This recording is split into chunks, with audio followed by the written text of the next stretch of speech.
Okay, now the story in The Force Unleashed 2 is somewhat hard to explain because I don't want to really spoil the first one because it pretty much, right in the beginning, spoils what happened in the first one. Hell, if you read the description of this game, it spoils the first one. So, if you didn't hear anything about this game and you don't want the first one to be spoiled, then go away, okay?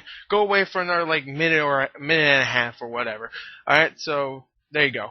Okay, now let me explain the story. The story in The Force Unleashed 2 has to do with Starkiller's clone. Ooh, you thought I said Starkiller. Starkiller was in the first one, and he died at the end. There was two endings, the light side and the dark side ending.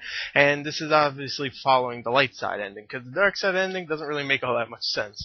So anyway, the light side ending is him dying, protecting the ones he cares about. And now Darth Vader said, you know what? He was too strong just to pass up. So he clones him, and his clone pretty much is saying, you know, screw you, Darth Vader. I'm tired of you betraying me. So he runs away, and pretty much that clone is trying to go find himself, really, and find all the people that he cared for. And really, that's all the story is. The story is actually still really good. I actually really enjoyed it because I like the Starkiller character. I like all the other characters. And really, just, you know, the story's simple. It's him going to, I guess, find himself and find all the people that he cares about and get revenge. So, simple story, but still pretty good. So, yeah, I like the story a lot. So, yeah, let's go on to the sounds. Okay, now the sound effects in this game are really good. All the force lightning and force whatever, all those force push, they all sound really, really good. Now, the voice acting in the game is fantastic. I'll say it. Starkiller, whoever voices him, I forgot his name. I remember I heard his name before, and I was like, ooh, that guy, I like him. But he also does the mocap for him. He is really good. He definitely has the voice perfect for Starkiller, for that kind of character, like a dark rogue kind of Jedi, awesome badass. And he's great in it. All the other voice acting's really good also, from his love interest, Juno. Juno, yeah, Juno. It's not Ellen Page. And General Coda, and of course Darth Vader. You know, great voice acting overall, and the sound effects and sound overall are really good. So let's go on to the graphics. Okay, now the graphics in the game are just fantastic. Really, the character models are really, really good. The environments are fantastic, and the cutscenes look really crisp and nice. The special effects, like I said before, all the force moves like force lightning and the force push, and even like little ones like the repulse and stuff, the force repulse, they all look really, really nice. The lightsabers look badass, and all the different crystals you find around change the color and give it Starkiller a somewhat boost. I'll talk more about that in gameplay. They all look really good. All the lightsaber colors. So yeah. You also get a whole bunch of costumes for Starkiller, which all look really detailed and nice. And overall, the graphics, again, the third thing in this game there is great. I mean, what could be bad about this game, really? Let's go on to the gameplay of the game. Okay, now the gameplay in The Force Unleashed 2 is almost exactly the same as The Force Unleashed 1. And even though that might be good, like, because The Force Unleashed 1, at least to me, was really, really fun, it's been 2 years and they didn't change anything from it. I had some major problems with The Force Unleashed 1. Like, it was repetitive sometimes, and it was very linear and stuff, and you didn't have that many force powers. It's called The Force Unleashed, and this one you get like 4 or 5 force moves, and I think you should definitely get more.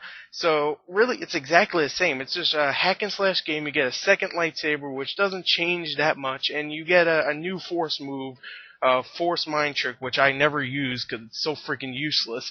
I mean, you could control one stormtrooper to go and, like, slap around one other stormtrooper. Ooh, whoop-de frickin' do.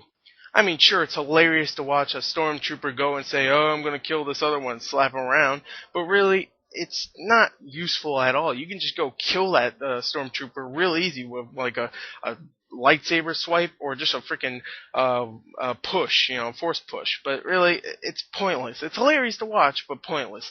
And also, you got some little puzzles here and there, some platforming, whatever. You also have force grab. I forgot to talk about that, where you just grab an enemy into the air and you go like throw them around and stuff, which is of course kind of cool. And the puzzles, like I said before, aren't really that great. I mean, they're like, put this in there or something like that. They're like, put this power core in here or something like that. You know, whatever. And there's some little quick time events here and there, which are kind of cool because the animations are really good. I forgot to talk about that in graphics. But kind of, you know, whatever. There's not that many of them because, you know, there's not that many enemies. So, yeah, you get maybe 5 or 6 different ones. But, you know, they're still okay looking at least. Now, before everyone says, oh, so you didn't really like the gameplay, I did like the gameplay. It was really fun, but I can't give it that high of a score. This is going to be like a 0.6 for my 1.0 scale, because, or maybe even a little less, because they didn't change really anything. And I know people are going to say, oh, you like Crackdown 2 so much. Crackdown 1 had nothing really wrong with it. That's the thing. Force Unleashed 1 did. I mean, it got repetitive a lot. In Crackdown 2, you could kill enemies, and you could also freaking jump around, explore the whole place. This, all you do is kill, do a really retarded platforming section for like a half a second, and then do a stupid little puzzle thing with your force grab, and that's really it. And it gets a little repetitive, but I will say, there is a lot of fun parts. So, you know, and there's a lot of ways you can like be inventive and throw someone off a ledge and then shock him and use him as a lightning grenade, which is kind of cool.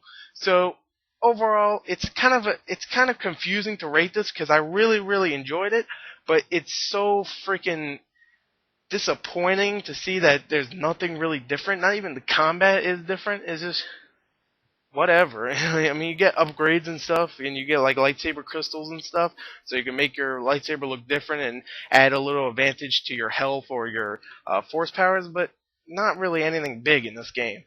So overall, even though it's fun, it's still repetitive in some parts, and it's not a big change from the first one. So the story might be pretty good, the graphics are great, and the sound is great, but the gameplay is not that great. So overall, I mean, it's a good rental, don't get me wrong, it's still like a high 7, but it's still a big step down from the first one, so, yeah. Thank you, and, also, look at the description, the written reviews there, and thank you and goodbye.